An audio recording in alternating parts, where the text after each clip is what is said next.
I was perhaps 17. I had never lived alone. Good thing I'm indestructible. This was exciting. They were gone. The house was mine. I felt like I was the master of all I surveyed. I've always been somewhat of an incompetent. Hey, help, get off of me. So I was determined to get this right. For 2 weeks, I treated that house gingerly and lovingly. I watered the geraniums. I washed all the dishes by hand. I avoided making any impression on those cushions. I didn't move anything. Not even the baleful curly-haired China doll that they left, for some ungodly reason, glaring down the steps at me from the attic.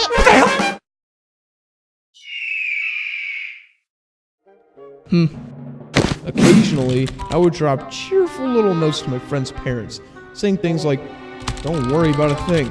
Everything's fine here." Incidentally, would you call the brick wall in the living room a structural wall? Just wondering. Hope to hear from you soon. At the end of the 2 weeks, I was startled to discover that I had behaved responsibly the whole time. I hadn't blown it. Nothing was broken. I cleaned the place up and prepared to leave.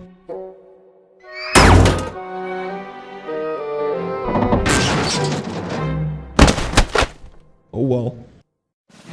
I double-checked everything that could possibly go wrong in the house.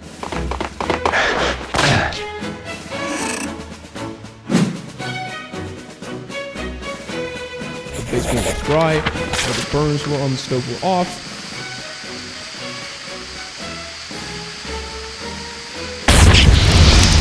The back door was locked. I loaded my car and prepared to drive away. Suddenly, it occurred to me that I hadn't checked the iron. I got out of the car, unlocked the front door, ran upstairs, and checked the damn iron. It was off. I ran downstairs, shut the front door, got in the car, looked at the front door, got out of the car, went to the front door, routed the front door to make sure it was locked, got back into the car, and then drove away. Yes. I had only gone a mile or two when I began to feel like something was wrong. Big iron, big iron. Sometimes it is not clear if you have checked the heating elements enough. I should perhaps mention at this point that I had never used the iron wall at the house. I had never touched it before I checked it. But some irons are actually activated by movement. When you pick them up, they turn on. Maybe checking the iron had been the very thing that caused it to heat up.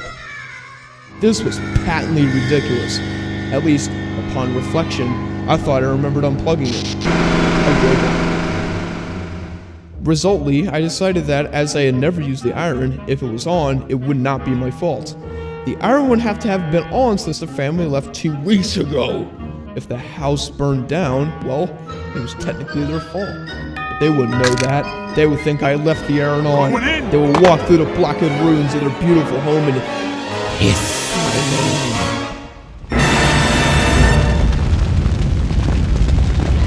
But I had checked the iron. I was almost entirely sure that it hadn't been on. I was now a half an hour away from the house. I could still call the next door neighbors and ask them to check, but that would blow my cool. Could you break into the house next door and see if I left the iron on, which I never used? No. I will be an adult. I will not cave into this fantasy. I turned on the radio to something soothing. The slow movement of Mozart piano concerto. This, I thought, is what adults listen to, instead of the raving paranoiac voices within them. it was a big mistake, because it turns out that the slow movement of a Mozart piano concerto with all its lilt and elegance is precisely the soundtrack for disaster. Fantastic! It is just the kind of pleasant, polite music you hear in a movie, when someone is smiling to himself, driving away from the house where he stayed for 2 weeks, and then you cut to the iron setting fire to the ironing board cover. Then you flash back to the kid in the car, contented, tapping time with Mozart. And then back to the flaming curtains. Then back to the kid going down the highway, waving at some toddlers in the back of the minivan. Then back to the house completely in flames. The fire department opened the door, screaming, timbers falling. And, just as the slow movement of the Mozart piano concerto ends, a shot of the glowing embers, the China doll smiling up our balloons. I stopped at a gas station. I called the neighbors. They weren't even home. I begged their answering machine to go check the iron. I asked the neighbors this and many more favors. And I hoped that during adulthood, that things by then would not always be on fire. Oh well. So guys, what did you think of my project? Did you think it was bad, like, you know, pizza goes on tomatoes, or does that make ketchup? Oh, brother, this guy stinks! Push out!